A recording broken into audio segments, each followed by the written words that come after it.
Yo, yo, yo, everyone. We are here perfectly on time as always. Never been late to anything in my life. Everything is chill and cool. Ooh, never been late to anything in my. Let's mute that. Probably hear me talking because I have my own stream up so I can talk in the chat with all you lovely people. Um, all right. We got 0 viewers right now, so I'm just vamping for now. I guess while I'm just waiting for people, I'll go ahead and get my stream updated here. Let's see.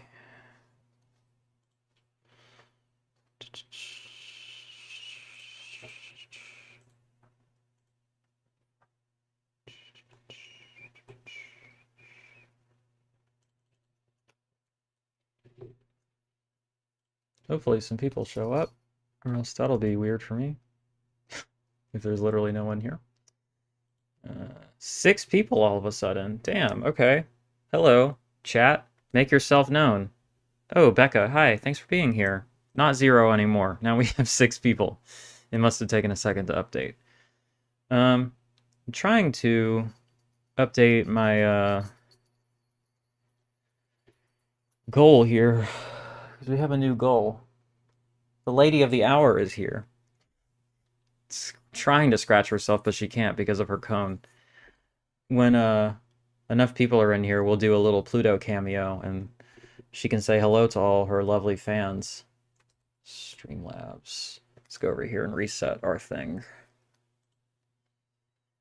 We are raising the last of the funds here. The goal is going to be 200, so let me get that updated.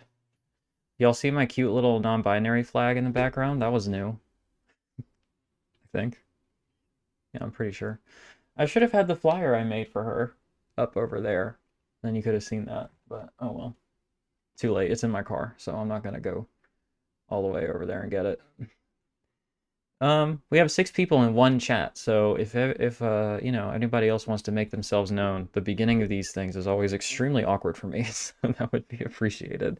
Ask me anything you want. Throw in your hot takes, whatever. Whatever you want to say. I have a root beer here with me today, which is perhaps ill-advised because I'm probably going to be burping a lot, so I hope you're into that. Tipping.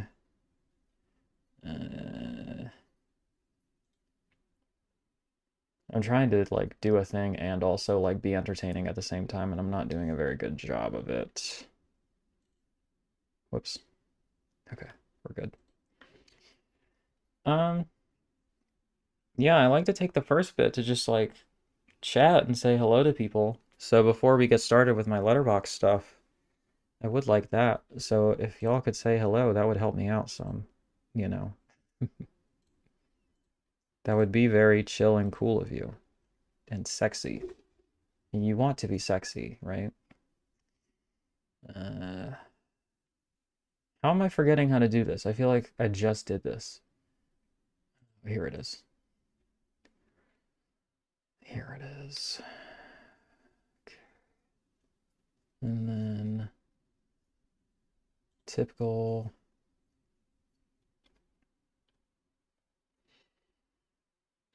Mm.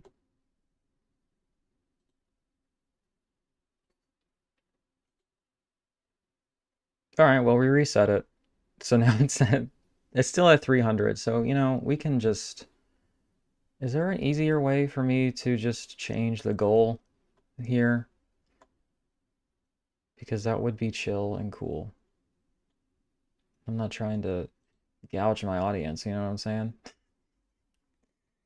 I have new hair. What do we think of my hair? Chat. Give your opinions in the chat. It's all purple now. It's just different shades of purple, but it's all purple. So that's cool, right? Okay. 7 people. There are 7 people here, and yet everyone's being shy. It's okay. I understand. It's okay to be shy. I guess I'm just gonna have to end the goal. All right, goal amount is 200. Dana, thank you. Hello. Thank you for being here, and thank you for the compliment. I appreciate it. That's very sweet of you. What is the emoji? Oh, it's the nails. I need to redo my nails, as you can see. But yeah. Um,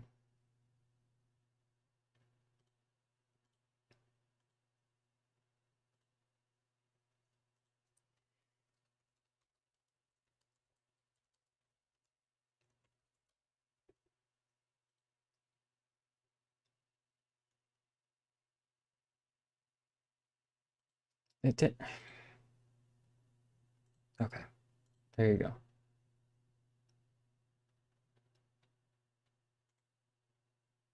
Copy, and now. Oh, I think it worked. Cool, I didn't have to redo the whole thing. Nice. All right, well, there's now 8 people, and I only know 2 of them. So, say hello. Let me know who's here.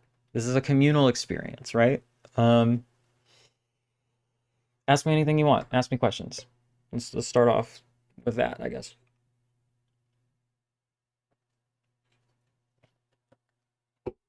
I'll be burping for you all soon enough. Look who's here. You know what? You know what? To coax you all into chatting. let me bring out let me bring out Miss Princess over here. Come here, sweetie. Come here. Yeah.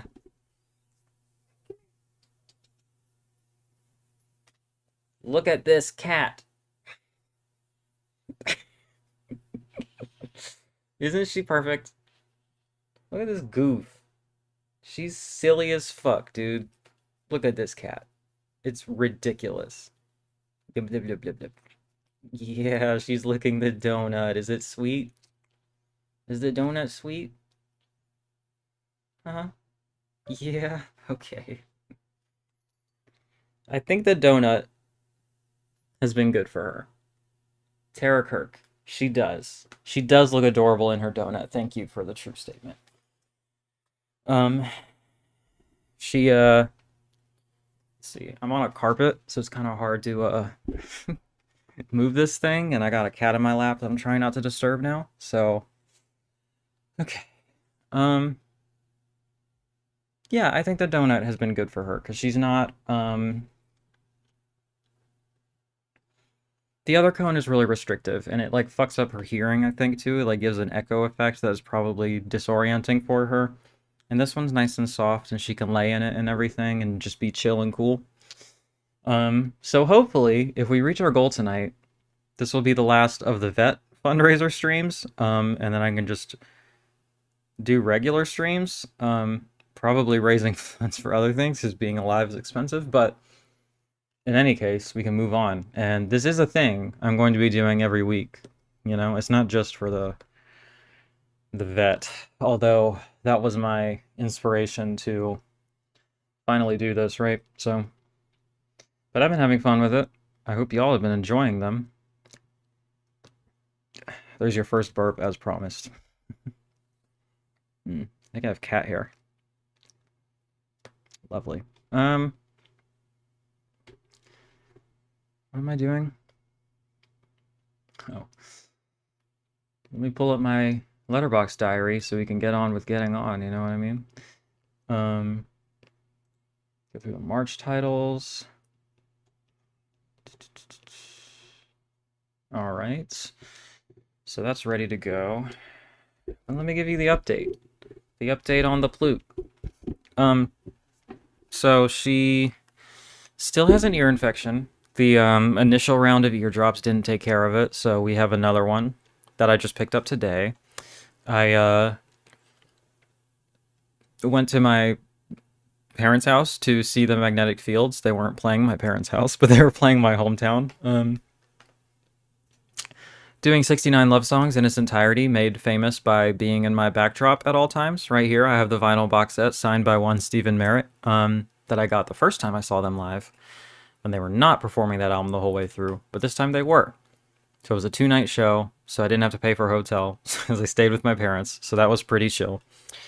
It was amazing, but unfortunately, like, the the eardrops ran out like the morning before I left. So that was a whole thing. And then I just had to call the vet and wait for them to get back to me. And then I picked them up when I got back. And so she's got her first dose again.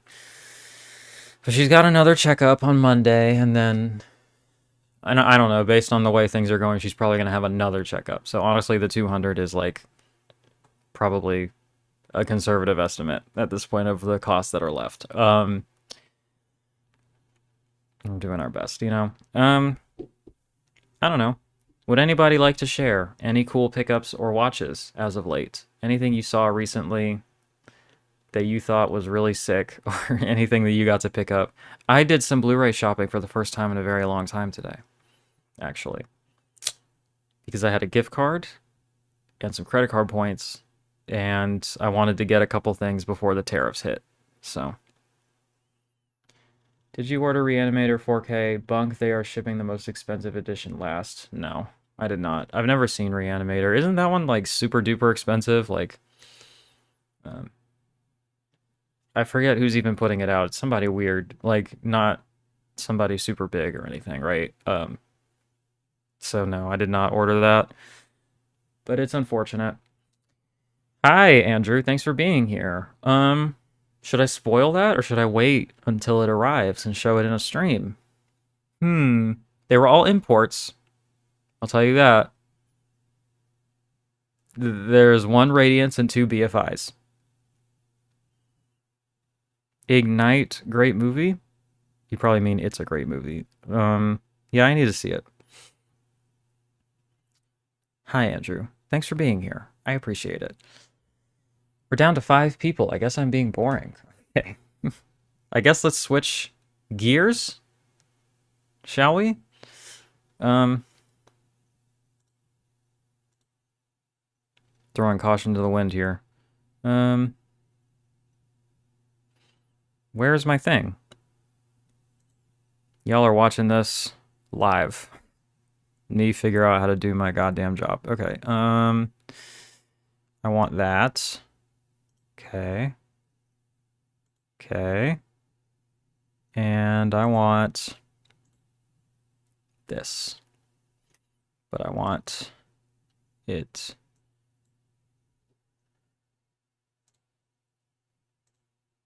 zoomed out some. Man, I am bad at my job, dude. I don't know why that happened, but okay.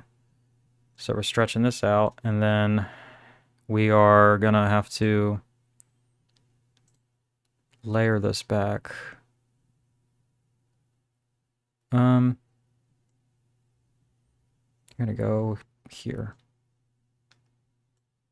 Hello?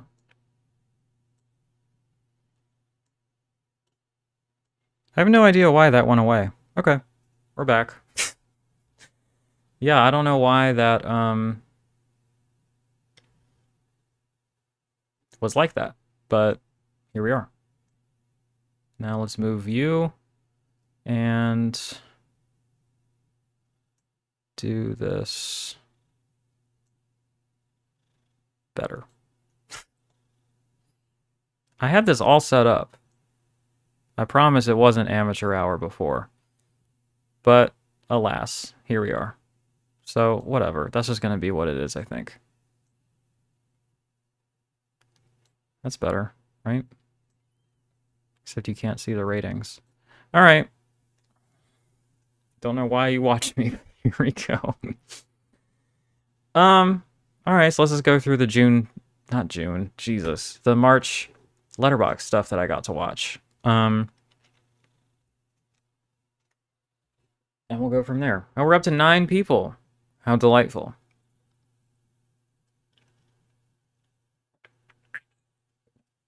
Did you know that root beer is my favorite soda? Maybe my favorite drink?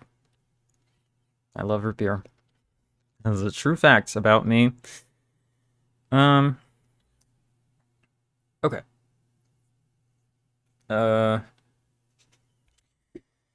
Starting off with No Other Land, some friends of mine put on a screening of this at Studio 23 here in Richmond. Shout out Hard Light Studio here in Richmond. They do DIY screenings, and they booked this themselves and put on the screening and showed it, and so I got to see it before. If you see the date, it was the night before it won the Oscar. I mean, it's a really great movie. What brand of root beer? That's the real question. Barks is my favorite. Barks is my favorite. Right now, I have the fucking Kroger brand because it was like a third of the price, and we are balling on a budget, as it were. But if I really get to pick, you know, I like Barks the best. Mug has the best memes, but Mug is not that great, honestly. It's okay. A&W is pretty good. Mm, but I like Barks the best. Like, easy. It's not really close. Well, okay, and then unless you get into like the fancy brands. I like the fancy brands too. Like the ones with like pure cane sugar and shit. Those are really good. The ones that you get in the glass bottle at the store. I like those a lot. But in terms of the big name brands, I like Barks the best. Okay. Um, so No Other Land. What was I saying about it? Oh, I mean, it's really great. I think it's well made, and I think it's really, I'm trying to think of things to say that aren't going to sound completely trite, when stacked against the importance and the heaviness of the subject matter and everything, you know?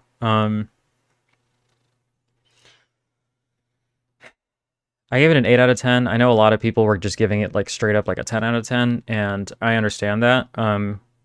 How do I say this without sounding like a piece of shit? I don't know. It didn't personally move me to the extent that I was expecting it to. Maybe because like a lot of this stuff I just already knew. Or I don't know that it pulled its punches, but it's definitely not as visceral as maybe I was expecting. But it is kind of, it does really humanize the people that are going through this, you know, and it does really show you some of the more, because like being blown to pieces, like being just murdered and genocided by the fucking imperial state of Israel is like pretty straightforward. That's pretty awful, you know. That's pretty rough. We kind of understand that. But for the people who survive, like you kind of see the toll it takes on them to have their homes destroyed, to have their land taken away from them, to have them be ethnically cleansed and driven from their land. You see people like literally living in caves, like on their phones and stuff, and it's just really kind of surreal. I don't know. There's some really poignant stuff in it, especially from the Palestinian director, or at least one of them, who is also like the star of the film. I don't know. He kind of has a moment that I think is really sobering, where he's just kind of like, "What are we even doing here?" Like, people are gonna watch this and then they're gonna feel bad, and then what? You know? That moment kind of hit for me, at least. Um, it felt very, I don't know. I used the word sobering already, but that's how it felt, you know? And it's pretty surreal that one of the directors of this film was fucking kidnapped and assaulted and falsely held prisoner by Israel after it won the Oscar. Thankfully, he's out now and I believe safe, but that's, I don't know, pretty intense, shocking stuff, right? Anyway, really great film. You should go see it. It's on many Plex servers at this point. I'm not sure. Let's find out.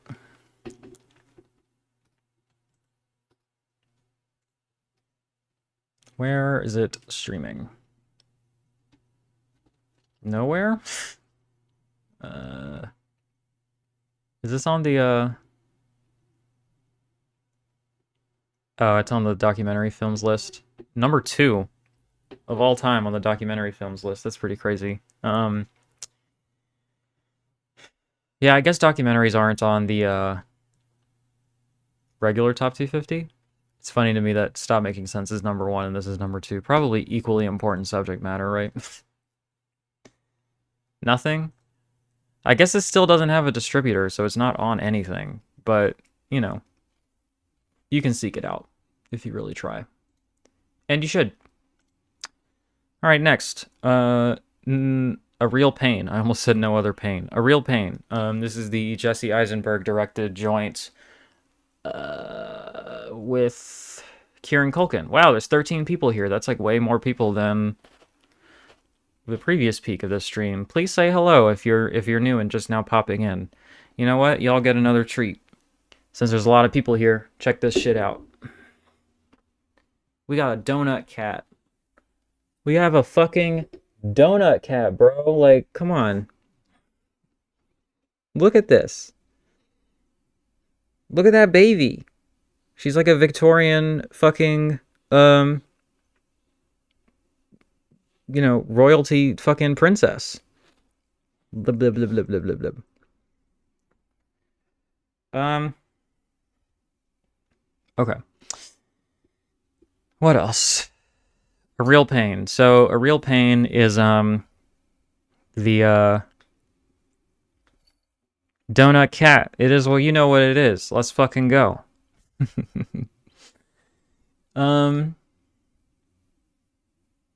Pluto, you're hitting the microphone. She's now on the screen of her own volition. I'm not even picking her up, and she's on it. I swear, it's tough to do this with cats on your lap, because they love to bump into the microphone. Hopefully the sound is okay. I'm doing my best. A Real Pain. This is a film about these two main characters who go on a tour of Poland, like a Jewish sort of trauma tour of Poland, to visit their dead grandmother's house, I think. Yes, I believe that is the premise. And it's just very heavy, like, script stuff, like tons of dialogue, really like a showcase in these two performances. I thought it was interesting that Kieran Culkin got, won for Best Supporting Actor when he's very obviously the lead. Like, Jesse Eisenberg is directing and, like, I guess is the protagonist in that we start out from his perspective and go from there, but he's very obviously the supporting actor. Like, Kieran Culkin is leading this thing, like, for sure, you know? So, I don't know. That's interesting, I guess. But it is a really great screenplay. This really just, it looks good, too. Like, I think it's edited well, and I think the cinematography is, serviceable. I don't really remember anything particularly memorable about it, but it's really all about the performances and the script. And they deliver really well. It's pretty emotional. It definitely delves into men's mental health, as it were. I know that that's the topic du jour. So if y'all are looking for something that speaks to men's pain, go check that out. Next, The Apprentice. I love this film. I love this film a lot. I remember when it came out in theaters, and I was just kind of like, do we need this right now? Is this really what I want to see? And then, yeah,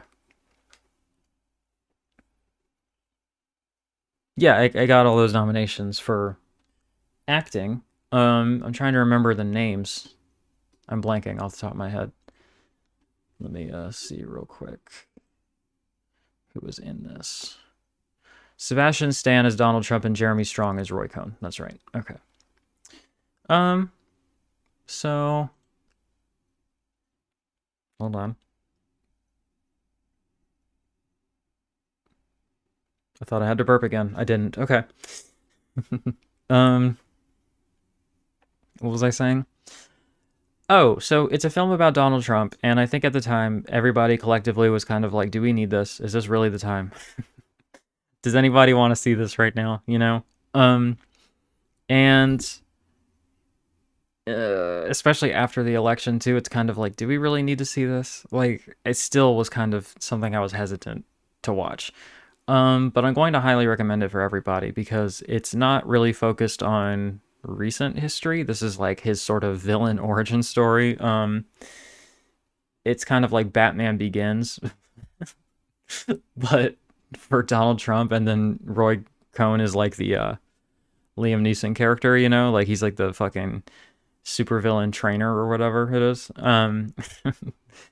Uh, I don't know. I think about this film a lot. Like, I think it's another film with an incredible screenplay and incredible performances. It's got a really ugly, kind of desaturated look. It looks like a really shitty episode of reality TV or something like that. Which I think is on purpose, right? Um, and I don't know. Sorry, I get distracted in my own head thinking about other things, and I'm supposed to be like constantly talking and staying on track and not just kind of going off on tangents or like personal things that I can't say on air, you know? So I'm like trying to work on that. Oh, Pluto says hi again. Hi, sweetie. Your donut is on screen. Yeah. Yeah. Are you famous? Are you famous? Yeah. Hi, sweetheart. Oh, thank you. She's a sweet cat. Um, yeah, so it kind of tells us like a slice of the story that Angel Studios needs to make a Trump movie. You know what? I think. Wait, how do we do this? How do we do this? How do we do this? Um,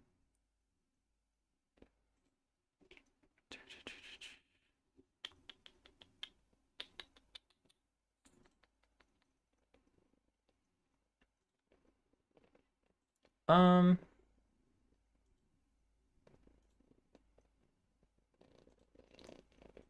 all right. I put Vic in timeout. I'm sick and tired of the troll comments. I don't actually see an obvious way to ban somebody, which is strange. Um,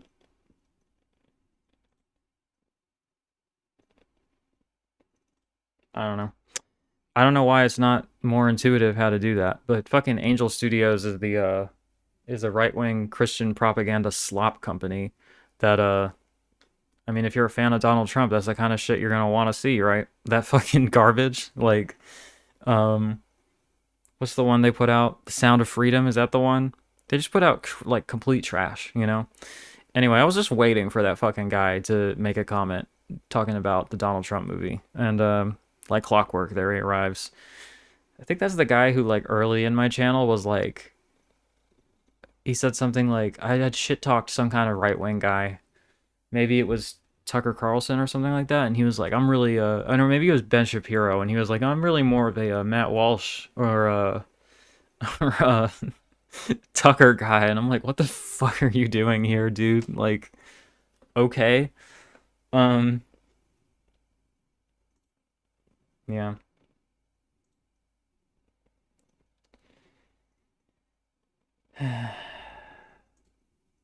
It's kind of crazy to me that there isn't like a just a like a block button right there.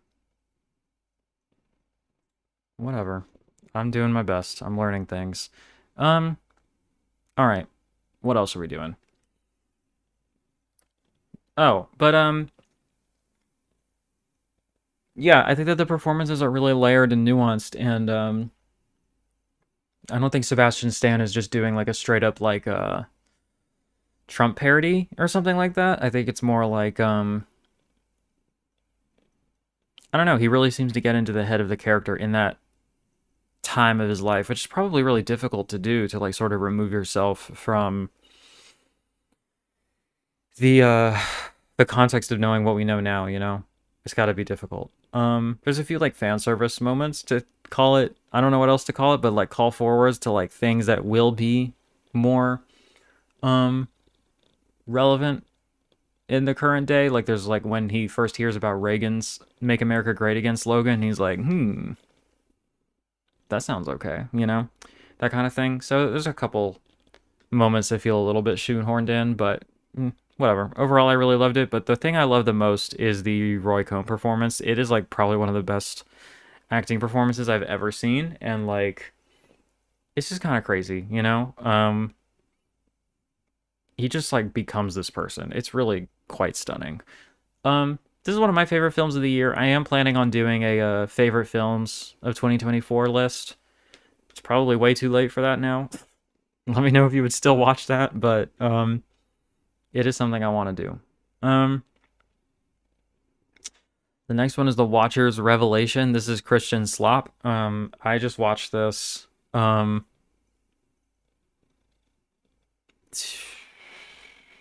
I don't even remember anything about it. I think it was just on in the background because it was terrible. Let me see if I can kind of remember what was happening here. Oh my god. Dude, I'm not reading all that. An inexplicable archaeological find leads Dr. Peter Kenner to conclude that we are not alone. Aliens have visited the Earth in the distant past and have now returned. Struggling to reconcile the evidence with his once held religious views, Peter turns to his uncle, Josh Sanders, a retired scientist and a man of strong Christian faith. Yeah, okay. This was a weird fucking Christian alien movie. Yeah. Next is Sugarcane. This is a film about... I will let Letterboxd describe it because I don't want to get anything wrong. An investigation into abuse and missing children at an Indian residential school in Canada ignites a reckoning on the nearby sugarcane reserve. Okay, so first of all, this image is incredible. I love it so much. But yeah, this wasn't I'm trying to remember why I gave it a 7 and not higher than that, because my impression of it is quite positive. But I'm just trying to remember why I didn't give it an 8. 'Cause yeah, I remember it being pretty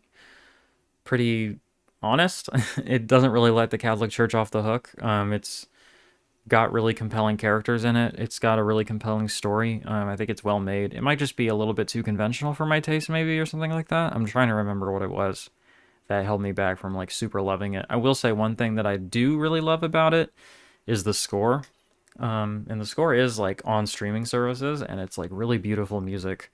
And I just highly recommend that score. So it's by a native composer. And it's dope. Go check that shit out. Shall we say hello to Pluto again? She made a little cameo. She was hopping around saying hi. Hi, sweetie. We have gotten no donations. That's kind of a bummer. I'm gonna be honest. Yeah, we're chilling. We're at 30 minutes and chilling at 0%.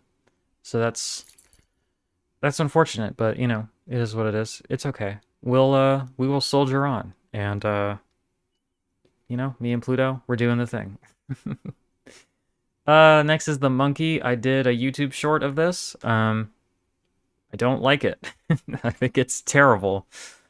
My friend Eli Olsberg did an excellent review, really concisely saying why I hated this. He says Deadpool for the Neon/A24 crowd has the worst kind of ironic humor that bulletproofs itself with cynical self-awareness. You don't like it, you're a curmudgeon, insufferable. Yeah. Yeah, I just didn't think this was funny at all. I think it's insufferable and terrible, and really didn't like it. So there's that. Next is The Image. I reviewed this for Punk Vacation. This is a BDSM 1970s porn film. I think I'm good to... Oof, maybe not. I was going to show the poster more full size because it's gorgeous. Oh, thank you, B. Shout out to you. 25 bucks, let's go. If you could make yourself known in the chat, I would really appreciate that. That's very kind of you. Who is B? I once knew a B. Spelled differently. We're gonna run that shit back. Hell yeah. Everyone say thank you to B. Thank you. You're the best. I appreciate it. Pluto, do you want to say thank you?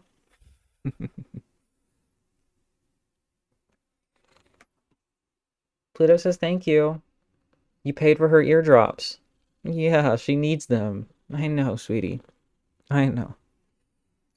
Thank you. Yeah, I don't know. I'm feeling low energy today. I kind of feel like I'm talking to myself, and the few comments that I have gotten have been mostly troll comments, so that's kind of shitty. But thank you for that. That definitely helps me feel better and more motivated to keep going. So let's keep going. The image is insane. It is really just wall to wall, like heavy BDSM shit. It is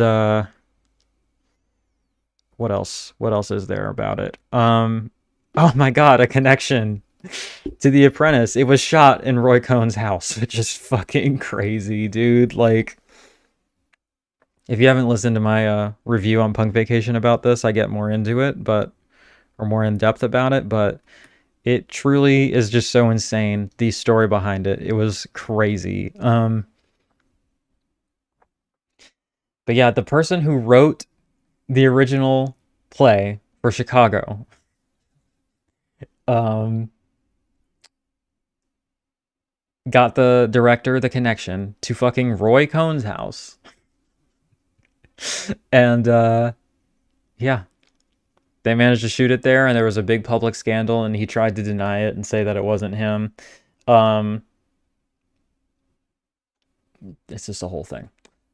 But the film is really beautiful, and it's pretty hot. So, okay.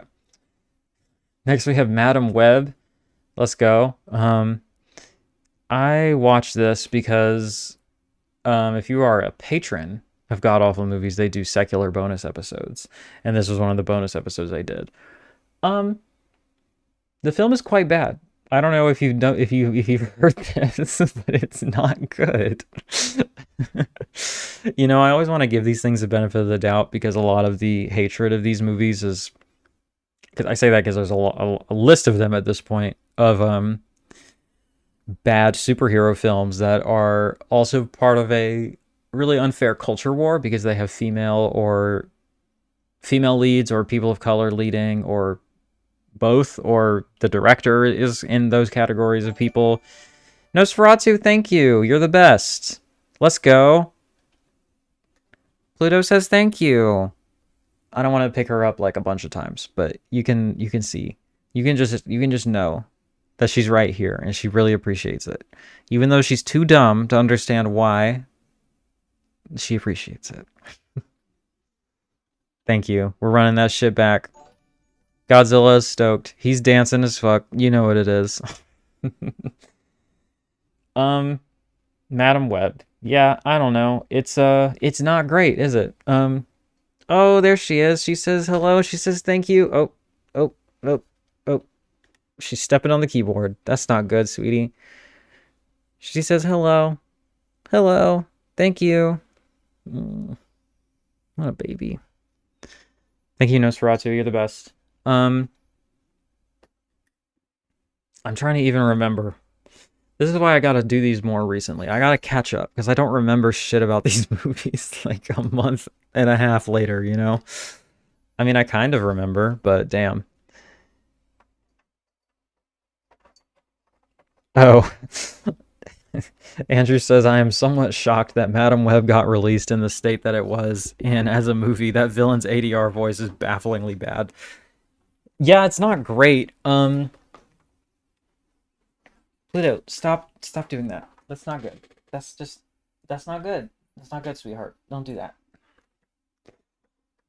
If we have any cat experts in the chat, Pluto, stop. Don't do that. It's not good for you. She's licking her litter box, not eating the litter, like licking the box, like the outer part of it. I don't know what's happening, but it's very strange. And feels like it can't be good, right? So, yeah, not great.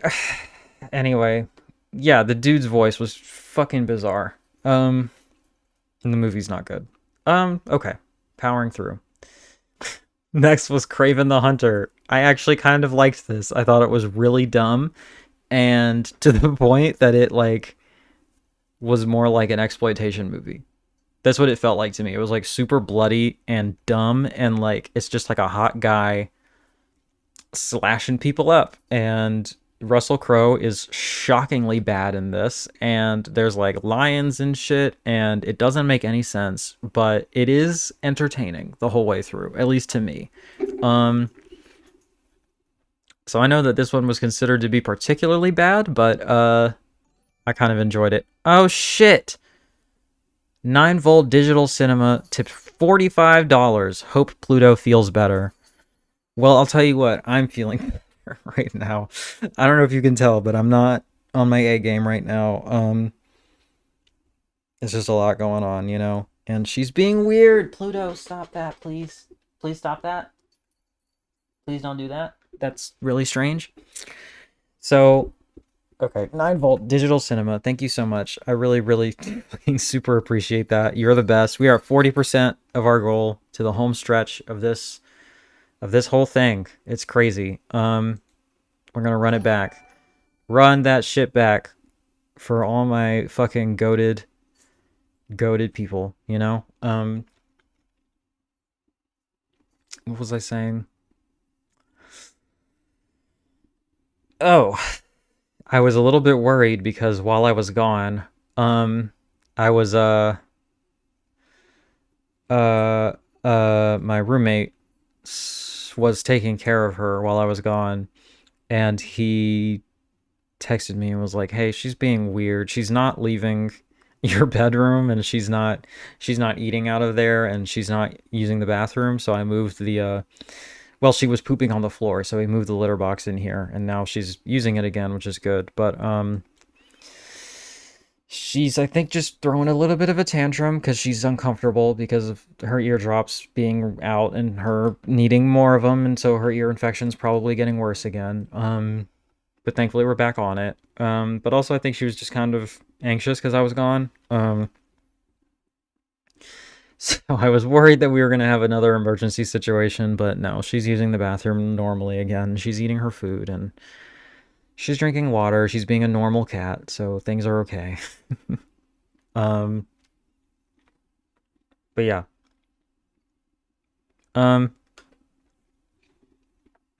Sorry, I'm blind and the text is kind of small, so I was just making sure I read that whole message. You got a little cat heart eyes thing going on there. I appreciate that.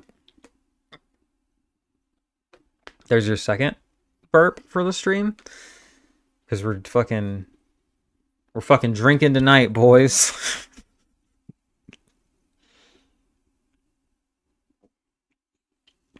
Fun thing about me is I am a teetotaler. That means I don't drink for any reason. But for many reasons on top of that. This is not a thing I like or do. And so my vice is root beer. The answer is actually weed, but it's root beer. We'll say it's root beer in terms of beverages, right? The answer is actually Blu-rays. That's my real vice, you know? Y'all know what it is. Okay. The Plumber is next. I watched this because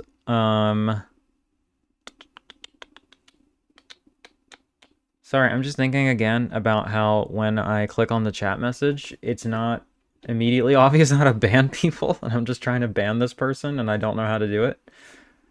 If someone could help me out with that, that would be cool. It lets me promote, I mean, not promote, it lets me report them. I don't want to promote, or I keep misspeaking. I don't want to report them because they didn't do anything report worthy. They're just getting on my nerves and I don't want them around. That's why I'm trying to ban them. But it's not letting me.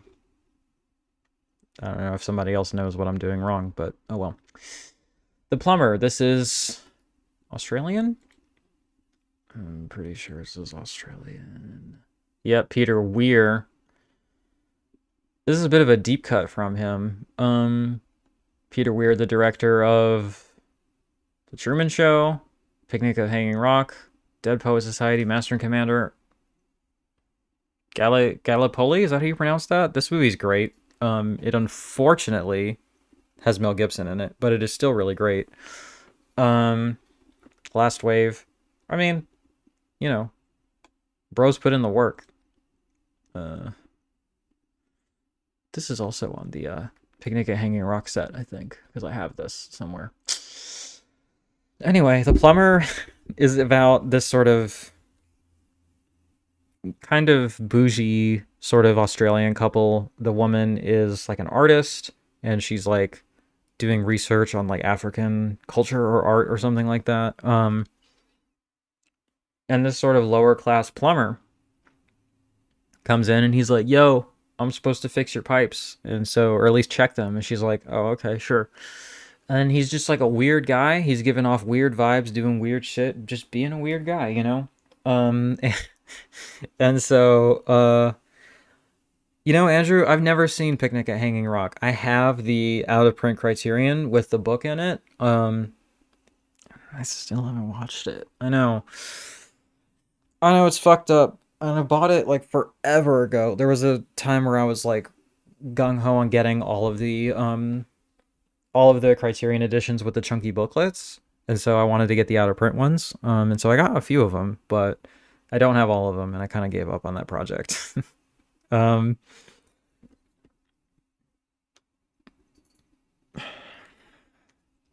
Burp number 3. um, what was I saying? The plumber. So he's being weird as fuck, and then he's like being he's really invading personal space, is what I'll say. He's being weird. I have that same Criterion. If you ever do get around to watching it, I would love to hear your thoughts on it. Well, when I do watch it, we'll be covering it in one of these segments on a live stream. So rest assured, it will be a thing. Can I do it here? No, I can't do anything here. I'm just a fool. I don't know anything.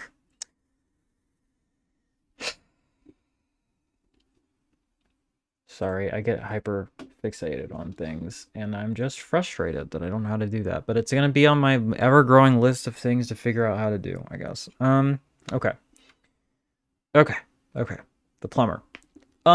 Yeah, it's kind of short. It's pretty interesting. It's fairly entertaining. It is thematically, I think, fairly rich. There's definitely a lot going on in terms of classism, in terms of white liberalism and racism and things of that nature.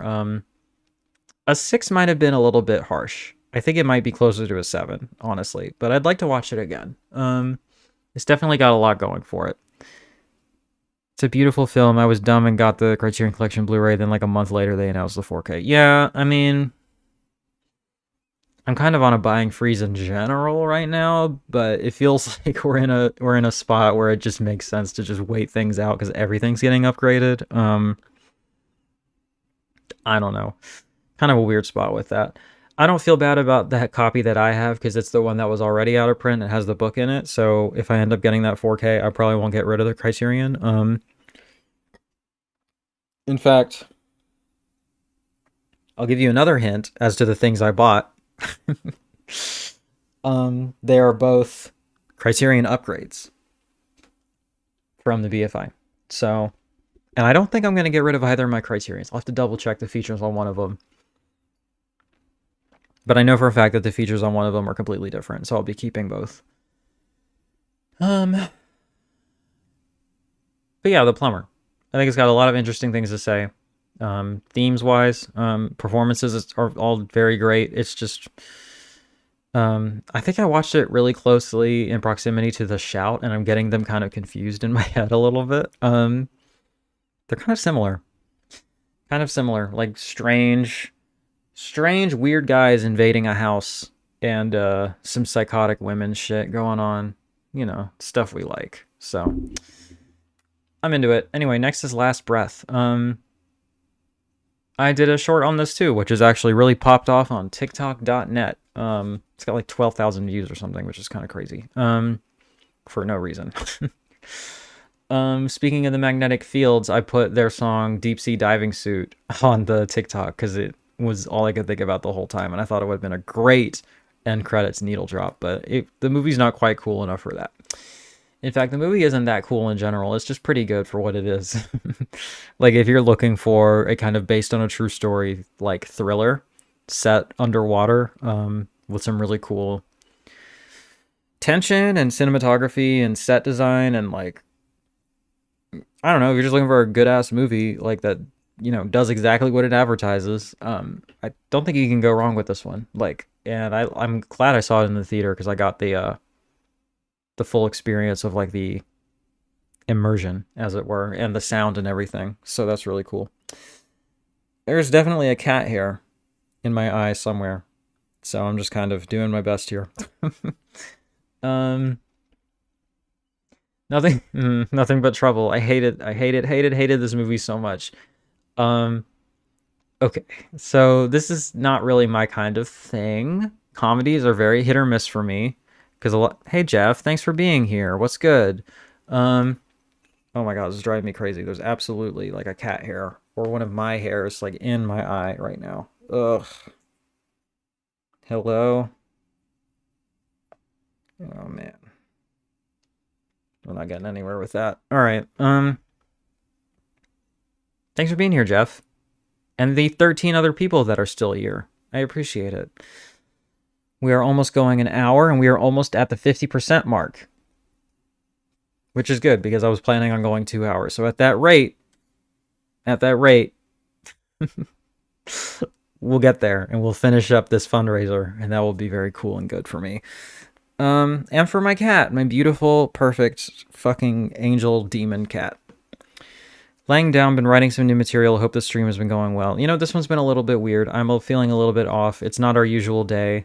There's a weird guy that keeps coming in here that I just decided to put in timeout, and YouTube won't let me ban him, so I'm not really sure what to do with that. But in any case, thank you. It's been going well. Nothing but trouble. Yeah, so let me just read my review for this. Almost admirable to create a comedy that didn't make me laugh or even chuckle a single time despite being very high. This is accurate. So Bloodhouse covered this, and so I wanted to watch it and see what was going on with it. I knew it was like a crude sort of 90s comedy with Chevy Chase. Not my thing, right? Not my thing at all. It's okay, Jeff. Thank you, though. I appreciate that. If you know how to ban people on YouTube live chat, let me know, because I don't know how. Let's see. Because I'm still not past this. Hello?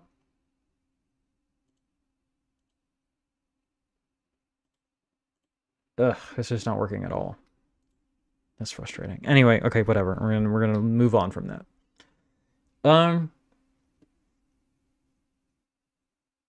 Yes, super not my thing, but I thought, you know what? I'll give it a try. Maybe it's funny. I'm gonna get the one with Dan Aykroyd. Yeah, I believe it's also directed by Dan Aykroyd. Directed by Dan Aykroyd, yep, and starring Demi Moore and John Candy. Yeah, so I was like, you know what?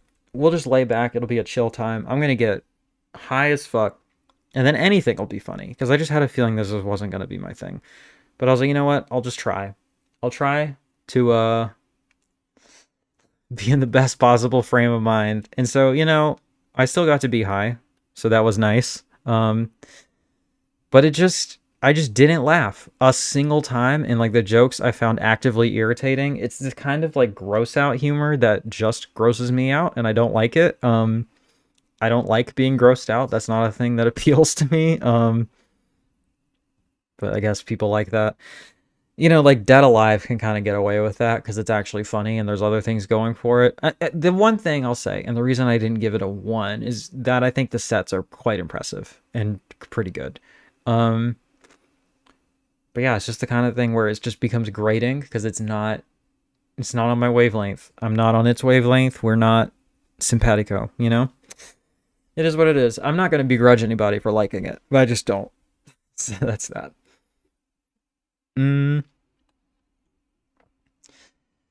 Mickey 17, I did a review of this, but I loved it and I think it's great. Shout out the fucking guy in the chat. Because this is an anti-Trump movie. Robert Pattinson is really great in it. The cinematography and special effects are extremely impressive. I don't know if it's still in theaters, but on the off chance that you can still see this in IMAX, you should go do that because it's great. It's original filmmaking that a studio took a big swing on, and I think we should reward that sort of thing because everybody says that they want original movies and then they don't go and see them when they come out. Throwing shade a little bit, but yeah.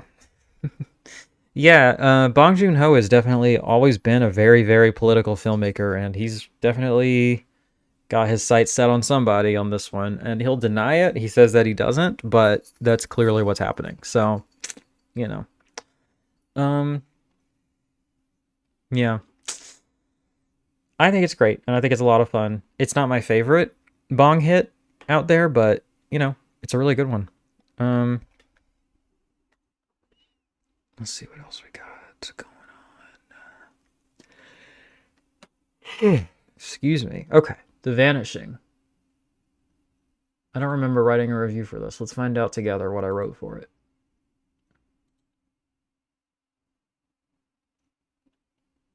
Oh, why the fuck is this man calling his wife his friend on TV? I don't know how much I want to say about this. Because I think it's best gone into blind, especially because I think there's some really, I don't even to say that would be kind of a spoiler. I think it keeps you guessing for a while, and I wouldn't want to take anything away from that. So I'll just say that I really enjoyed this. It didn't blow me away like I was expecting it to. I think I was expecting something more of like a gut punch or more like fucked up or more like something that would really like ruin my day. That's kind of what I was hoping for, but no, it's just like a really good, really solid kind of horror thriller. And honestly, it's another one that I like more the more I think about it. I think my expectations are just too high, but I would actually really like to revisit this. And I did really like it, and I do highly recommend it. It's Swedish, right? Swedish sort of deal. No, it's Dutch. My bad. Same thing, right? Around that general area.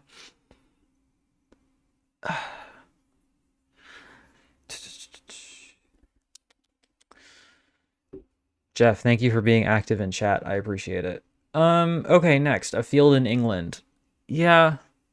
This was in the Severin Folk Horror set, and this is actually my first film watched in that set. It's the first time I've cracked it open. And I'm still really excited for the rest of the set, but this film just didn't work for me at all. Like, I just didn't...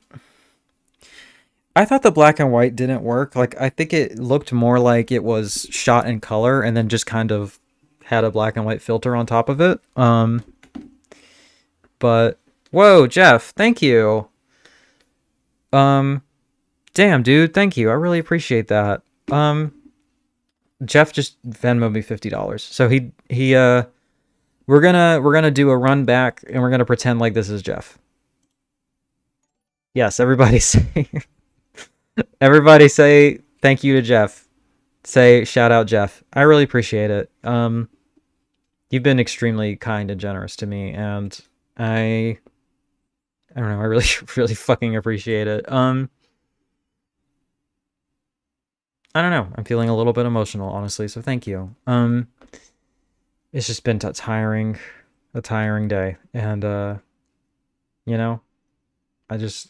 really appreciate you all a lot. Thanks, Jeff. I appreciate that. That's really kind of you to say. I like to think that I try my best to be, Okay, A Field in England. Yeah, I just didn't think that the black and white cinematography looked that great. It doesn't look like it was shot for black and white. It looks like it was kind of hastily made that way after the fact. And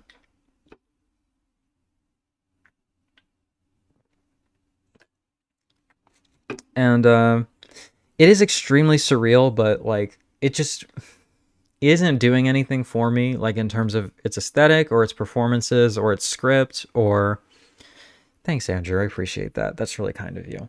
Um, there's just not. It just didn't grab me. I was not on my. It was not on my wavelength. You know what, Jeff? You should watch this because I'm curious what you think. And I was disappointed because Ben Wheatley directed this film, Kill List, which I love. This movie's amazing. And so like I knew he was capable of like some banger ass shit. Wait, what was the year on that? Did this one come first? So 2013 and 2011. Yeah, he made this one first. I don't know. It feels kind of like a student film, and it feels very messy. And I will say there's a sequence towards the end that's like definitely heavy into the drug trip sequence where there is like a crazy like strobing thing going on, and I was really into that. I found it very cathartic and like I found that like strobing actually gives me like a ASMR type effect and like really relaxes me. I don't know if that's weird, but like yeah, I don't know. I just dig it. And I really enjoyed it. So I really liked that part. I wish it was more like that. It was just sort of a what's that, burp number 4, 5? I don't know. Um yeah, I don't know. I just couldn't get on its wavelength. That's really about it. I'm gonna take a quick break because I am really thirsty and this root beer isn't cutting it, so I'm gonna go grab my water. But I will be right back.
All right, we're back.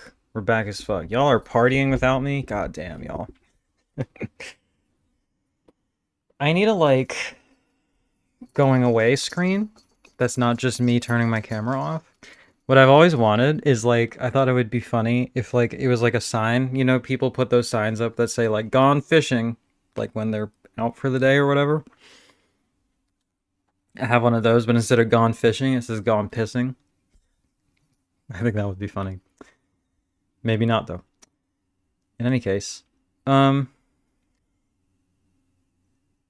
no shenanigans. Well, that's good.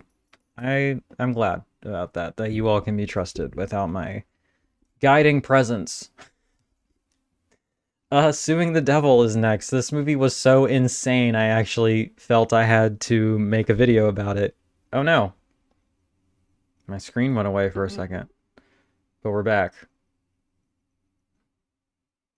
Are we good? What happened? Trying to see if I can recreate that. See what is the problem. I think we're good. Okay, Suing the Devil. This is exactly what it sounds like. It is indeed a film about a man who sues Satan. Um, How far away am I for Pluto's total?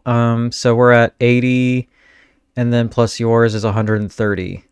So 130, so $70 away from completion, as it were.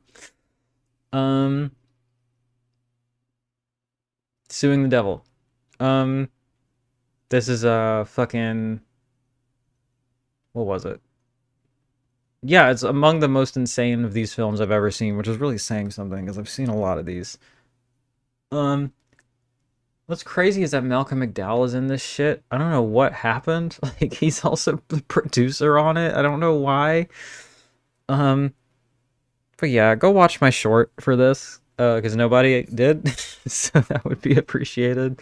If you want my full take on this, go watch the short. Queen of the Ring, I also did a short on this. This is a not a boxing movie. I keep thinking it's a boxing movie and it's not. It's wrestling. It's female wrestling. It's a biopic about the first professional female wrestler.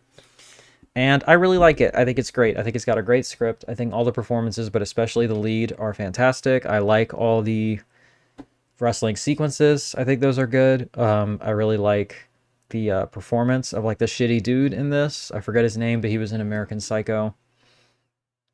Um, yeah, Jeff, I think you'd like it. You should definitely check that out. Is it streaming yet? I wish that would stop happening. That's annoying.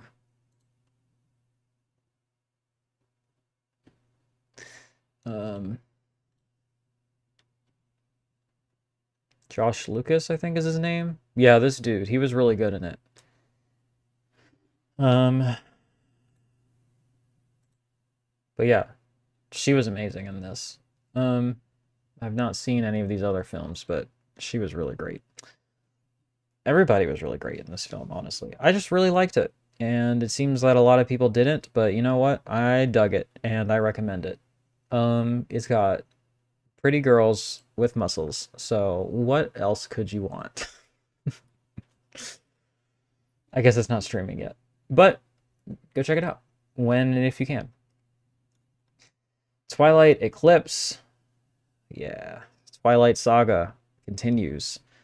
We have not yet continued this little trajectory of ours, me and my friends.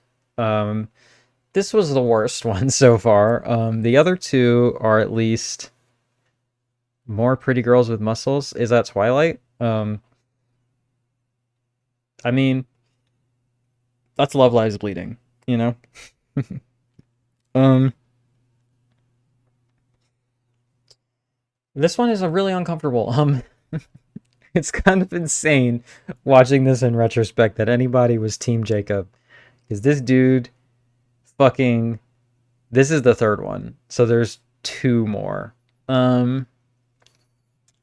This dude does not understand consent even a little bit. And it is so uncomfortable to watch. It doesn't really make a lot of sense. Because she's like kind of into it. And it's weird. And I don't like it. It makes me uncomfortable. And... I don't know. It's just really just like the love triangle shoehorned in soap opera shit to the max. It's just like, it's just a very uncomfortable film. I'll just say that. Yeah.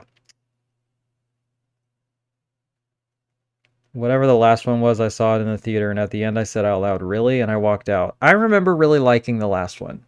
And these are kind of holding up and kind of really not at the same time as I rewatch them. So we'll see what I end up thinking about that one. But I remember somebody like gets their head pulled off by their jaw or something crazy like that. And I was into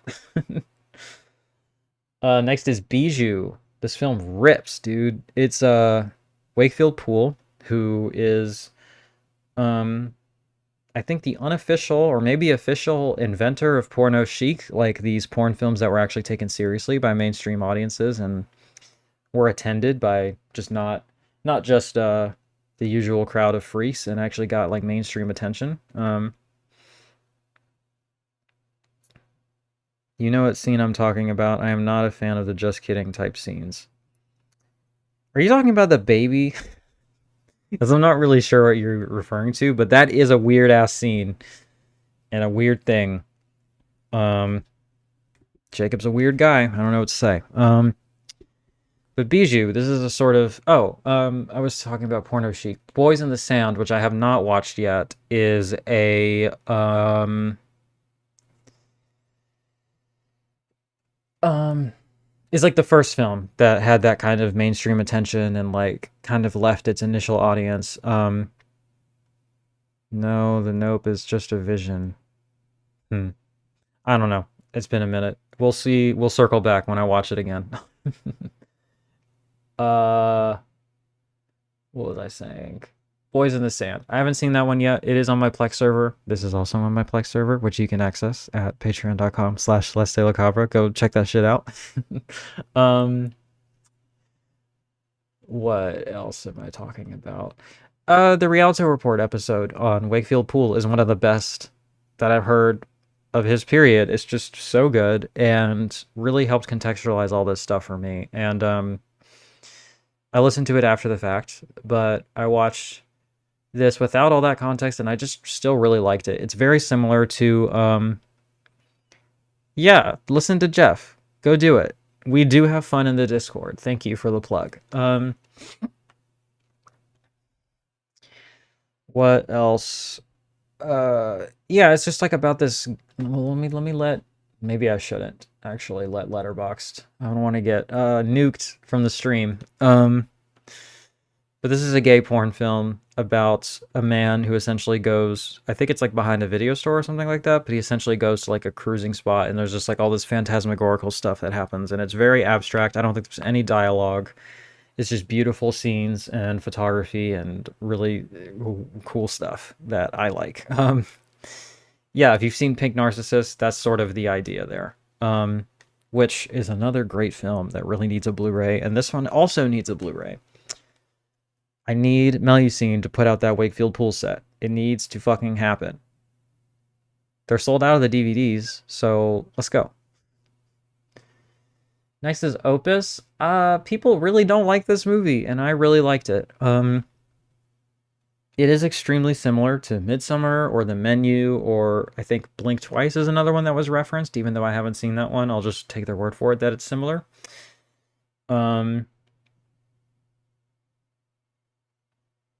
Have they put out any gay porn Melusine? No. I mean, Vinegar Syndrome has, because they did put out all the Wakefield Pool stuff back in the day. And I know they have a lot of it in their archive. I just don't know how well it sells. Alternate Innocence does, for sure. But I would really like to see that stuff get reissued. But yeah, it's definitely like, you know, this kind of premise of like a cult that a person happens upon, an outsider happening upon a cult. And like it's sure, we've seen this a few times. But I think the way that it does it is unique enough and entertaining enough and well written enough that it deserves to exist on its own merits. And I just really like it. I think Io Adebri does a great job with a great performance. I think John Malkovich gives a great performance. Yo, Pluto, how the fuck are you doing this? He is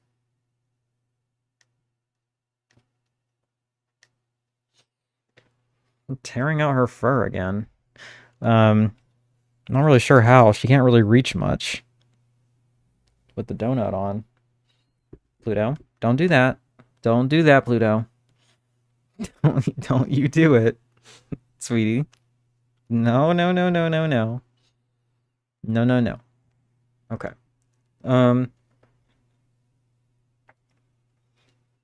Pluto, come on. Come on. Come on. Work with me here. Don't do that. She's licking a litter box again, being a freak. Yeah. Okay. Opus. Yeah, I don't know. I think it has some thematic things to say that are different than these other films. I think it takes a little bit different take on it's more of a take on like celebrity than necessarily cults and parasocial relationships and that sort of thing. But I also think it's just really thrilling and really well made and really well put together, and I just really like it. So go check it out. It's unfortunate to me that it made so little money. Like it really, really, really bombed. I don't really know why. I think it's good. Next is Wild Strawberries. Ingmar Bergman. This was a first in a marathon that a friend of mine was doing of Bergman movies all day. And he offered me a mushroom gummy at the beginning, and I was like, sure, why not? And that was a bad idea. I got very overwhelmed, very overstimulated very quickly, and like I had a hard time focusing on the movie and on my trip and on what everybody else was doing because people were talking a lot and it was like really stressing me out. And yeah, so it was a whole thing. And I didn't love that, to be completely honest, but the movie was great. And I don't know, maybe it helped. I'm not really sure. But in any case, I was not able to watch any more Bergman movies, and I took a walk in the park, laid down outside, and just kind of waited out the trip until I could go home. Which took a while, actually. I was listening to... What was I listening to? I don't remember. I put on something fairly atmospheric, I think. Oh, it was Dark Space. I was listening to Dark Space. I started listening to it while the movie was playing because it was helping me focus and not focus on the chatter around me. And then I finished the album outside in the park, and then I was listening to Dying Fetus, I think. So that was chill and cool. But this movie's really good. I just couldn't tell you too much about it because it's already pretty artsy and abstract. And I was cooked. I don't know what to tell you. Fanny and Alexander is next. Okay, so this Bergman marathon was like supposed to be a part two, because we had all watched Fanny and Alexander together, but we weren't able to finish it, and then I couldn't make the follow-up thing. Nah, dude, the new breakdown shit is so good. I love deathcore Dying Fetus. It rips. It's just like hardcore stuff, It's good. I really like their recent material. Reign Supreme is my favorite Dying Fetus album. I don't know if that's a hot take, but I love it. What else? Fanny and Alexander. Yeah, so I watched episodes 1 and 2. This is the television cut to the really fucking long one. And I watched... Just watching my cat, making sure she's not doing anything too weird. I watched episodes 1 and 2 with my friends, and I fell asleep kind of during part 1 because I got high, and then fell asleep. I need to stop taking substances at this person's house because it's messing up my viewing experiences. I just need to learn to say no. Just say no, kids, because you will mess up your because you will mess up your chance to properly analyze Bergman films if you take drugs. Yeah, I was channeling my inner John Waters, Yeah, really. I mean, I think it's fucking up my Bergman experience in particular because he's like a weird kind of guy, but it's just not clicking with me on substances, I guess.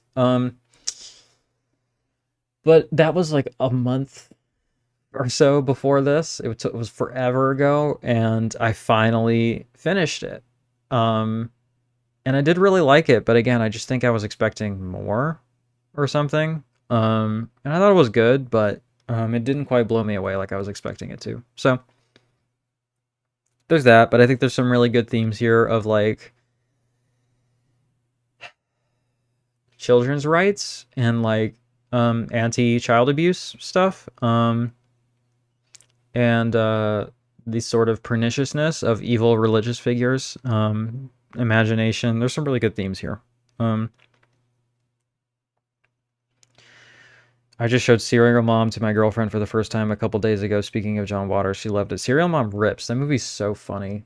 It's so good. Pagan Invasion Volume 7, Evolution from Physics to Metaphysics. I was like, what the fuck is this? This is literally just like a direct-to-video like lecture about the evils of evolution that I watched. And it was bad. I don't know. What do you want me to say? It was bad.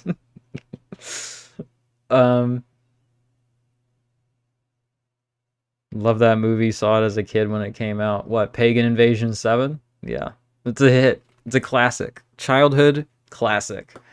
Um, Man, the things I watch to further appreciate episodes of god-awful movies. I don't know, I enjoy it. It's nice to give my brain a break. Um, Neon Knights, I did a review of this for Punk Vacation, but this movie fucking rules, dude. It's so good. Kind of like really artsy, weird sort of porn. Cecil Howard. Really cool practical trick shots and stuff like that. It's just very vibes based. Like it's very kind of artsy. And I really dug it. So Neon Knights is sweet. Yeah, it's really good. Um Novocaine, I did a review of this. It's fine. It's fun. It's sweet. It is what it is. It's entertaining. It's fun with a crowd. You know what? I definitely got the because people talk a lot of shit about how awful the theater experience have gotten. I love adult films like that. Corruption is another one similar I enjoy. Yeah, it's very like Corruption, actually. I'd say that's a good point of reference. Like lots of gel lighting, lots of like surrealist imagery and sort of a lack of plot structure. People really talk a big game about how awful the theatrical experience is now and how nobody goes to the theaters because nobody knows how to behave. I go to the theaters like 3 times a week and I never have a bad time because like nobody's ever there.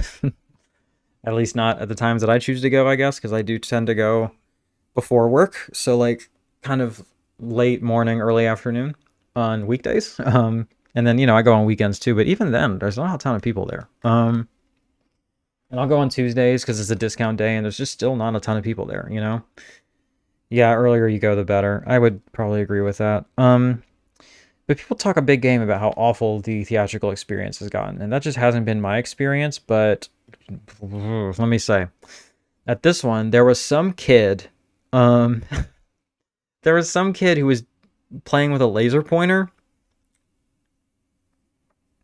and like at one point, he got yelled at by somebody else in the crowd, and then he stopped for a while, and then he did it again.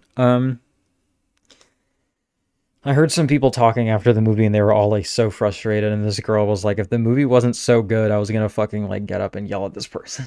It's just like, damn. Yeah, that made me kind of happy to see people have a good, like, enjoy a movie like that and just like really, like an original film and they just took a chance on it and they just really liked it. I don't know, something about that made me happy.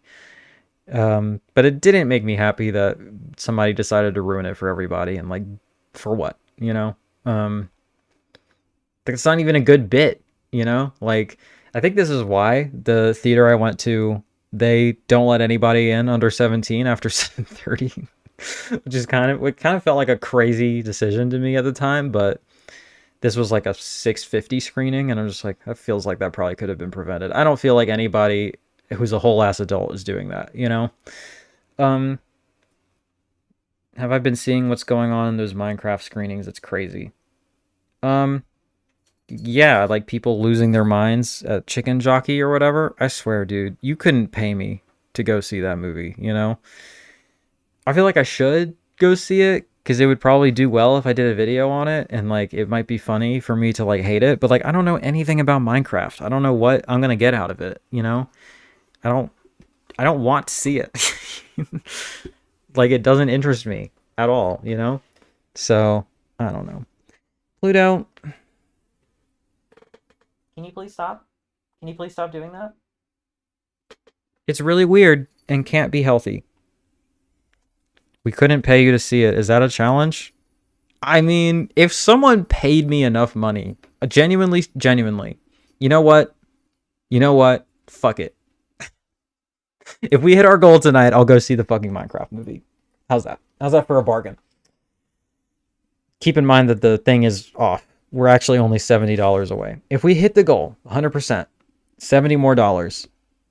No, I don't have to get a one lump sum. That can be distributed. If you all want to see a review for the fucking Minecraft movie, if you want to subject me to that torture, that's what needs to happen. So I guess you could pay me to go see the Minecraft movie. That's the price. All right. Oh man, the lock-in. This is maybe the most fun I've ever had watching a terrible Christian movie. It is so awful, but in a way that like works and is just, I don't ever say this. It really is so bad that it's good. Like, it's terrible, but it is such a good time. It's such a fun movie to watch with people. It just feels like a straight up, like, terrible exploitation movie, you know? Um, and I kind of loved it. I wrote a review for it. Maybe it's just because I watched this with friends and we were all stoned, but this was hysterical and deranged, a la Birdemic, and every line reading was perfect. No notes. Just grab your local churchkin, tell him to, kind of vamp for 80 minutes, and then to reach into the darkest places of his heart and soul for the last 10. Yeah. Yo, we got $30 from C. I don't know who you are, but thank you. Now we're 40 away.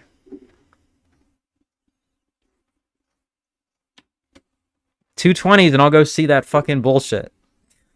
That's what you want. Pluto, please stop. The things I'm doing for you, Pluto, and you're licking the goddamn litter box. Jesus Christ.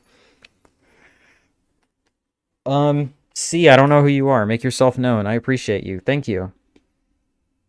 Running that shit back. Like we do. Hell yeah. Godzilla's stoked. I can't believe I just committed to do this. I feel like it's going to happen. And then I'm going to have to fucking watch this movie. I will chicken jockey for another $40. I don't even know what that means. That's an inside joke for the worst person you know. You know? Oh, no. Oh, man. Pluto Minecraft. All right, well, we did it. We hit the goal. Thank you. Jeff, you must really want me to see this movie because we made it. All right. Thank you. I appreciate it. I now owe you all one review of a Minecraft movie. Now, the question. I will put this to you all. I can watch it at home. One of my Plex friends has put it up there. Can I watch it there, or do I have to get the full... Do I need the full theatrical experience to see what happens in the theater? I mean, I feel like I'm answering my own question. I feel like I gotta know if some bullshit happens in the theater, right? Like, come on. I don't know when I'll have the chance to go see it. I think Saturday is gonna be my next free day, because tomorrow, yeah, I do feel like it's a full theatrical experience. I don't know that I want to give it money, but whatever. I guess that's what we're doing. All right. Has anybody seen it? Does anybody know what I'm in for? Do I have to, like, learn a thing about Minecraft to appreciate this at all? I don't know. Y'all really did just pay me to see the Minecraft movie. Okay. What else? What else? Yeah, do I need to know anything about Minecraft? Has anybody seen it? Is anybody able to give me some kind of TLDR on what the fuck this get? You just like build shit, right? And it's like block shaped. My brother was really into it for a while. And there's like creatures that are shaped like penises that like attack you or something. It's unclear to me. And like the guy who founded it is like a Nazi now or something. Like these are the things I know about it. PewDiePie likes it, I think. He's not a great guy either, you know? I don't know. Excited to watch me review it. I will review it. Hopefully it does numbers. I mean, we'll see. All right. Next. Possibly in Michigan. I watched this twice in a row. It is a short film. It is amazing. I love it so much. It is really bizarre. It is free on her YouTube channel. You should go watch this. In fact, let me drop the link in the chat.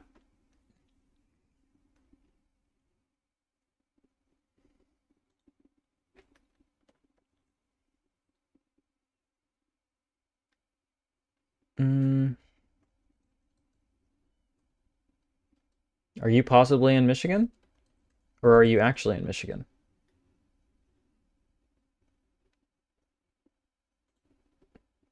Yeah, this one was popping off. It's got 13 million views. I think clips from it go viral every so often.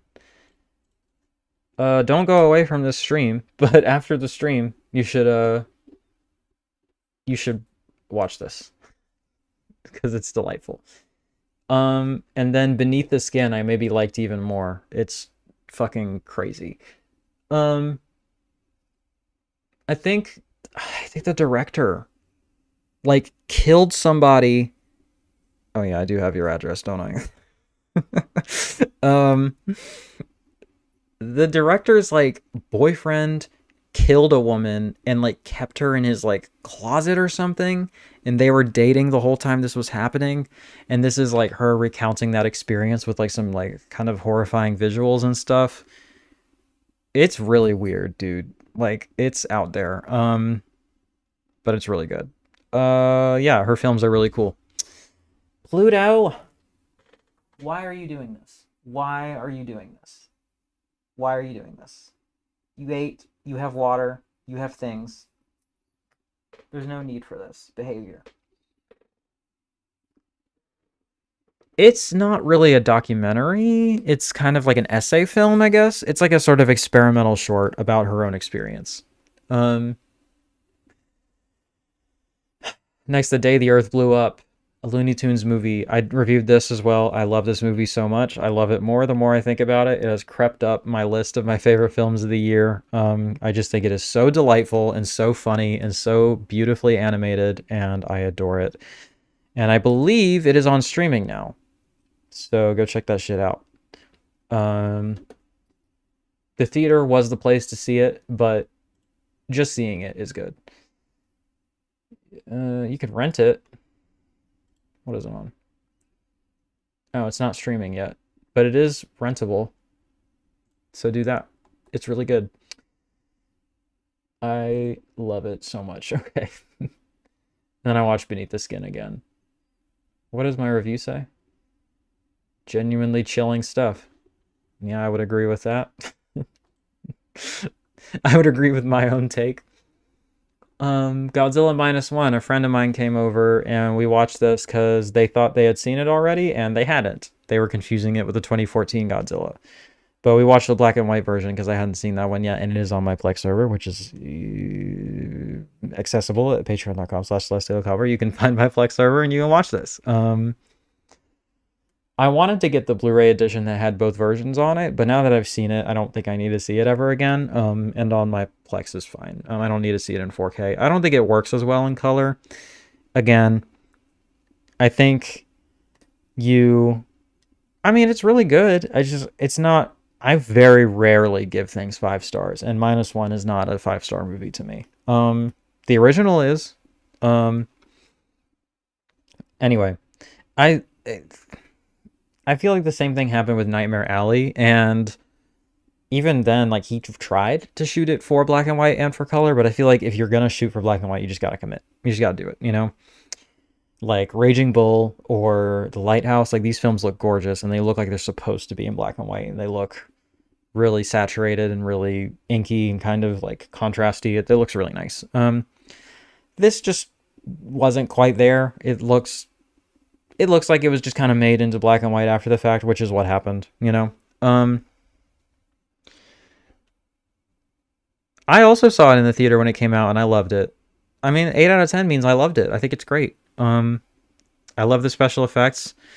I think the story is pretty good. I think the performances are pretty good. I think the themes are pretty good. I do like it a lot. I saw it in IMAX when it first came out, and it was delightful. Saw it with some very shitty people, but in any case, I still had a good experience. Oh yeah, so let's give something 5 stars. Alarms and bells go off because you know it's a really great movie. Yeah, I just don't do that very often. I try to keep it very selective for like my absolute favorites. What's the most recent thing that I gave 5 stars to? Maybe I saw the TV Glow? I feel like there was maybe something more recently than that, but I'm not sure. In any case, yeah, they thought that they had seen this one already, but they hadn't, and then they were like, oh, it's fine, I'm enjoying this. They have some kind of superpower where they can have a full conversation with somebody and know what's happening in a movie at the same time, and I can't do that. I have to fully focus on one thing. Magazine Dreams, I did a review of this. It's really uncomfortable. It's really, really good. I recommend it. I know it's controversial for reasons, but I think those reasons honestly kind of add to the complicated themes of the film. Because it's a film about toxic masculinity and about male violence and stuff like that. So um, it's just really good. Honestly, go check it out. Um, in the same way, though, I did give Muppet Treasure Island 5 stars because margaritas at the midnight buffet. I mean, Muppet Treasure Island fucking rips, so that makes sense. I have the Muppet Christmas Carol at 10 out of 10 stars. Um, it's great. I think Muppet Treasure Island is either probably an 8 as well, something like that.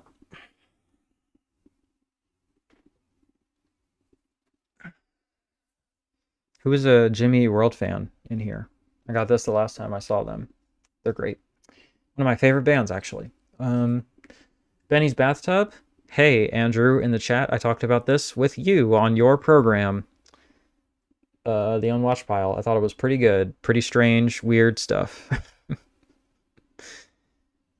I have seen 0 Muppets films in theaters. It's really a shame. It's truly a shame. They should make another one. I might make a point to go see the Muppet Christmas Carol in my local theater that shows like old movies and stuff. Yeah. Anyway, Benny's Bathtub. Go watch that stream. It's on my channel and it's on Chasing Labels channel. Circling the Escape from America. This is the one of the short. This is one of the TV episodes that's included, and this is the one that's particularly insane. It's children's programming, and yet it shows like the Black Panthers, and it's like very political, and it's about like the fascistic, racist structure of the United States. It's very, very strange. It's something. I don't know. Of course, Andrew, everyone should go watch your show. It's very good. Black Bag is pretty good. I did a review for it. I think it's decent. Oh, Jimmy Eat World. I think it was 02 or 03 when I saw them. Yeah, I've seen them twice. I want to say it's 3 times, but it's not. Von Jur says, Gaspar Noé said in an interview that he mostly watched docs. I swear to God, I can't read. I'm getting my eyes checked again soon.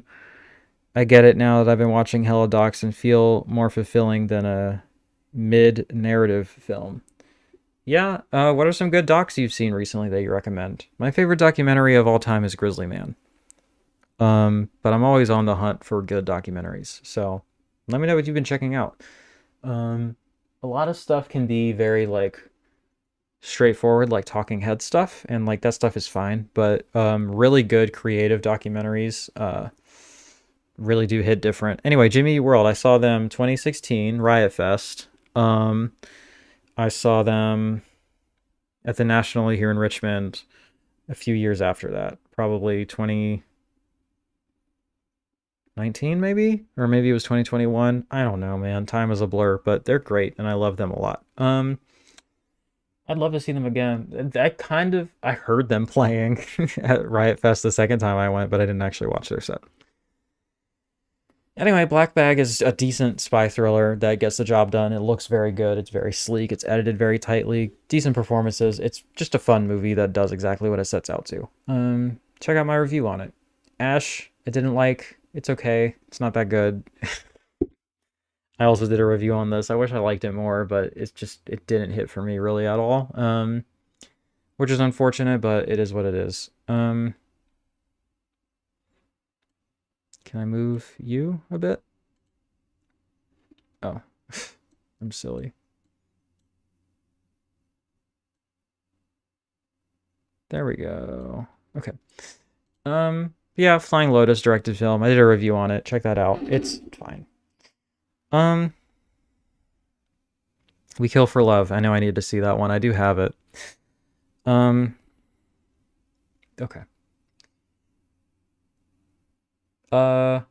For what it's worth, we hit our goal, but I am still taking donations because this one is going to have more appointments in the future. So I'm not sure what is going to end up being when it's all said and done. And I also have my car insurance coming up, which is going to be a lot of money. So if you want to help me out, I appreciate it. Okay. The Ribbled Tales of Canterbury. I fucking watched this or reviewed this for Punk Vacation. It's decent. Hypatia Lee is a cool ass fucking person. Check out the Rialto Report episode about her. It's great. And then the special features on this disc in particular are quite good as well. Because Budley, her ex-husband and the director, talks on that one. So you get kind of both perspectives with the podcast and then the audio commentary and stuff. So check that out.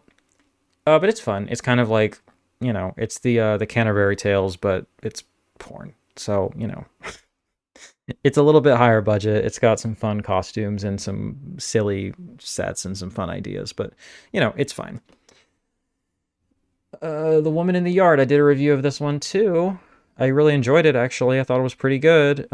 It's got some kind of heavy themes to it that I appreciated. This is your reminder. Don't kill yourself. Don't do it.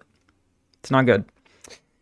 It's not good. The people in your life will not be better off. The people in your life will not be happy. You will create a lot of suffering, and you will ruin the chances of your life getting better.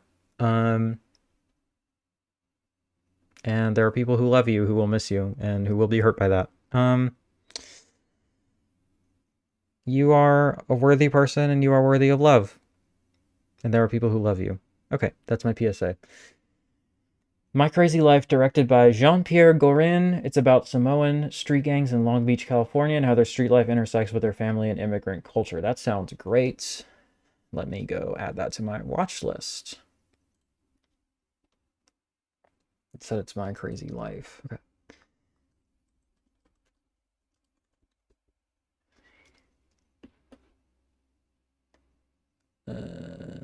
I did not mean to add that. Still not over my close friend taking his own life just over a year ago. I actually do have a friend who we lost to suicide, and but I have friends of friends who are like way closer who really are fucked up by that. Oh, with an S? Okay. Thank you for that catch. There it is. Okay, cool. It is on the Criterion channel. Shout out. Is it leaving soon? I see my friend Michael didn't like this. Boo, Michael. We love Michael. Let me see what. Oh, is it in the Criterion collection? Your liked lists.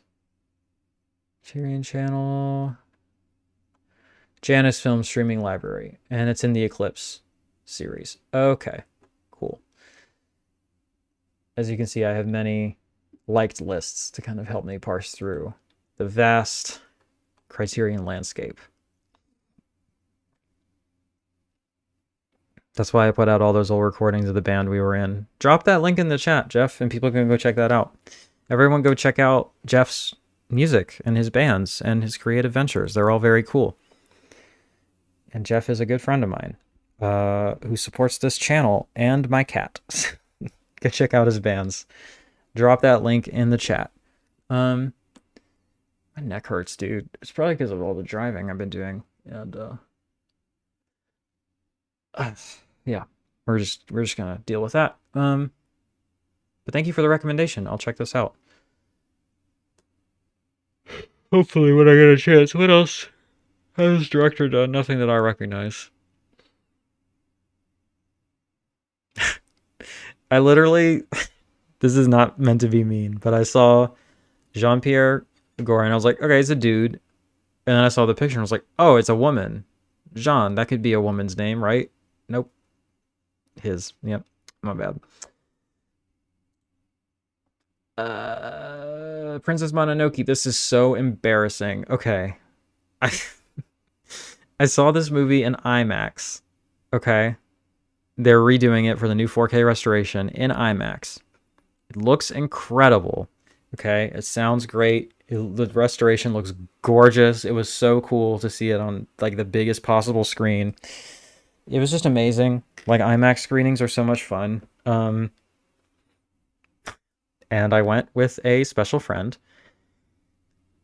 and I was exhausted because the past, it feels like a month at this point, I have not taken a break, and I've just been going so hard, like working my ass off and doing projects when I get home and staying up late to finish things. And, when I'm not doing that, I'm like fulfilling social obligations, and I'm never not busy. And so I just been so tired. And I think it was hot that day too. Yeah, it was really hot that day. So like we went on a picnic and then we went to this movie, and I guess I was tired. It's about 45 halfway through the movie. I like started resting on their shoulder and I fucking fell asleep, dude. And I woke up at the credits and I was so upset. I was like, dude, I was enjoying myself and it was really cool, and the ticket was expensive, and they weren't doing too many more, so that was like my chance to see it. And I guess I still saw it, but man, it was a bummer. It isn't a fast movie. That's true. It is a little bit slower paced too. But that's my third time seeing it, so it's not like I've never seen it before. I saw it once at a theater, not at an IMAX screening, but at just a regular theater. And then I saw it at home, and then I saw it, more or less, I saw it here. But I do love this movie. It's still my favorite Studio Ghibli film. I haven't seen all of them, and there's still some heavy hitters I'm missing, but of the ones I've seen, that one's still my favorite. I think it's great. Is this the last one? Yep. Tasty. Hypatia Lee, the other one. There's the one where she's at a radio station and then they fuck on the air and stuff like that. Check out Punk Vacation for my full review of this one. There's a terrible, terrible parody of Hit Me With Your Best Shot, and it's called Hit Me With Your Wet Shot. They're not sending their best for the porn parodies, folks. I gotta say. Not great. Um, that's it. That's March. That's everything I watched in March. 41 entries. Not bad. A little more than one a day. I'd be watching shit, you know? I try to watch at least one movie every day. Um, I mean, I'd like to watch two, but I'm so busy. My head hurts. My neck hurts. We're not quite at 2 hours though yet. Um, Not fuck me with your big cock. That's my parody of that song. That would have been better. Hit me with your wet shot. That's so lame, and it's just a cum shot. Like, that's not okay. Good job. Fuck me with your big cock. Fuck me with your wet cock could have been good too. Fuck me with your best cock, and then it's like there's a lineup, and you get to pick the best one. I don't know, man. Well, I was kind of thinking I would go for 2 hours today, so if y'all want to drop any last minute donations to keep me going another 13 minutes, feel free. Fire away. Indeed, fire away. Any questions or comments or concerns you have? I think this turned around. I was not feeling good for the first half of this, but I don't know. It really energizes me. I mean, to get donations, obviously, but also just to have participation in the chat and not feel like I'm just talking to myself, because that's not the worst thing in the world. I do that, for my videos and stuff, but the live stream is supposed to be more, I feel like it's supposed to be more verb number 5. It's supposed to be more what the fuck is the word I'm looking for, dude? Participational, transactional, back and forth. I don't know. Something like that. All right. I think that's it.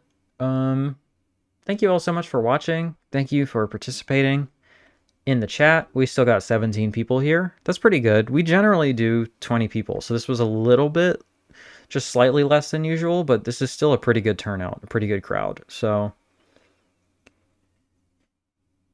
I came home, and in the flower pot hanging on my garage was a VHS copy of Under Siege 2 starring Seagull Cigars. Seagull Seagal, my bad. No joke, somebody left me a copy in my flower pot. That has to be someone who knows you, right? Who would do something like that? That's so random. Did I pick up any good discs in March? I don't actually think. Let me double check. Let me double check. Uh, you have a good idea who it is? Okay, that makes sense.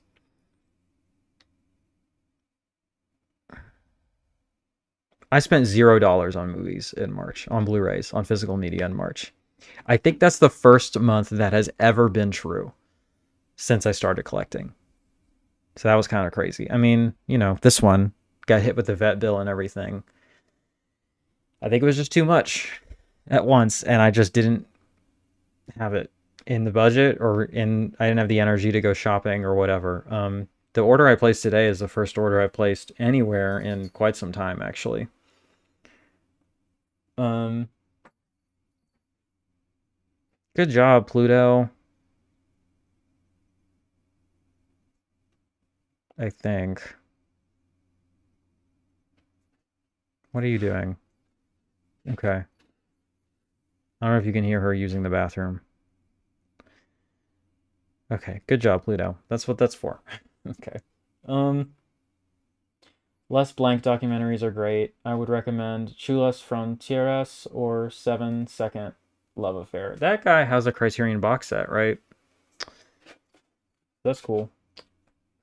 Um, Hopefully Ryan Coogler's Sinners is a hit. I'm going to be seeing that in IMAX on Tuesday. I'm really excited about it. I've heard nothing but great things. My friend, Michelle Kisner, said it was a masterpiece and just fucking amazing. So I'm really, really excited about it. I don't know anything about it other than, this is how I watch movies. I catch a vibe. And if it seems like something I like, for whatever reason, it is, I don't remember what gave me that initial impression. Maybe it was a trailer, maybe it was a poster, maybe it was a tagline, maybe it was a recommendation. I don't know. The director, an actor, I'm not sure. But whatever it is, it just enters my brain into that's something that I want to check out. And then that's where it stays, and I don't have to remember why. So I catch a vibe, and I caught a vibe that looks like a good one. And so I'm excited about it. And my coworker actually really wants to see it too, so we're going to go see it together. And that'll be fun. I'm getting to be on 4K by this weekend, supposedly. I hope that looks good. I hope that's a good one. I know it's kind of expensive. Yeah, it'll be nice to have the whole Gates of Hell trilogy on 4K. The gang's all here, you know what I'm saying? Good job, Pluto. What a good baby. Um, Sinners looks sweet. Yeah, dude. It's gonna be fun. Welp. I feel like I'm like slapping my knees like, guess it's time to go. I don't know. I'll probably go watch something. What should I watch? Hmm. Fulci fanatic, so I have to complete everything. Yeah. Um, I'll definitely be curious to check out that new Vinegar Syndrome release at some point. I mean, I don't have the subscription, so I didn't buy it or anything, but I'll be curious to watch it in some capacity at some point. Yeah, I'm trying to think what I should watch tonight. Maybe a dumb Christian movie. Maybe one of the titles for the next Punk Vacation segment. Maybe one of the films I've rented. There's many options. But in any case, thank you all for getting me to the goal today. That's really exciting and really cool. Didn't like it when you first saw it 20 years ago. Well, with a new restoration, new special features, 20 years of living life, like there's a good chance you'll like it now. I don't know. Yeah, thank you all for getting me to the goal today. That's kind of crazy. I don't know. Every time we start this and I'm like, it's not gonna happen today. This well is run dry. I have exploited the generosity of these people way too much. Nobody's gonna give me anything. And then y'all come through every time. I don't know. I really am humbled and grateful and kind of taken aback by your generosity and your kindness. I don't know. Y'all really showed up for me at a time when I needed you. So thank you. Let's run all of this shit back. How far back does this go? Shout out to B. Shout out to Nosferatu. Thank you guys. These are nice comments. Thank you to 9-Volt Digital Cinema. Thank you to... Oh, I should probably switch back over here. Let's do this one again so you can actually read the message. Yeah, there she is. Cute. Thank you to C. We're going through the letters of the alphabet here. We got B and C. What happened to A? We didn't get an A donation. Or a D. Or a D. And thank you to Jeff. You've made Godzilla happy, even though it's not through the little system here. He is dancing eternally, internally, as it were, wherever. He's so stoked. Oh man, thank you all. I really appreciate you. Should I wait 5 minutes so that's 2 hours, or should I just call it? All right. Well, you know what? Fuck it. We're gonna hang out for 5 minutes. What do we got? What do y'all got for 5 minutes? We got any last minute comments, donations, questions, concerns, what have you? Oh, do you want to say hi to Pluto again? Let's say hi to Pluto again. Oh, let me Google this while I'm thinking about it. The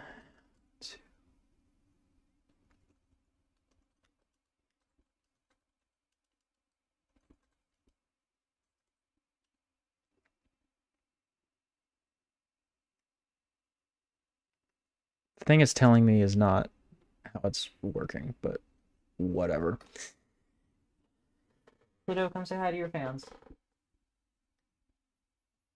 Your fans and your friends. That's a whole cat. Look at this baby. Hi, sweetie. Oh, I know.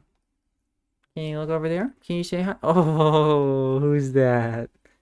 Who's that? Oh. She has eardrops and she has some cream for her scratches because she's been scratching up her ears. Something fierce. So she's got scabs, and now she's got cream for her scabs. I know, baby. I know. I know. Yeah, everyone should want to pet Pluto. She's a baby. She's perfect. Right, sweetie? You look unamused. You look unamused. She wants to go down. That's okay. That's okay, sweetheart. You can go down. You can go down. It's okay. It's okay. Yeah, cat's in the chat. Let's go. All right. I actually don't think I have 3 more minutes of vamping in me, so thank you all again. Thank you for being here. I love you lots. I appreciate it. Bring Pluto to the horror-thon. I don't think she would like that. I can barely sit through that whole thing. She definitely couldn't. Are you going to Junesploitation? The one in June? I'm thinking about it. We'll see. I don't know if I can swing something like that, but it might be fun. And it would be more digestible than 24 straight hours, you know? So...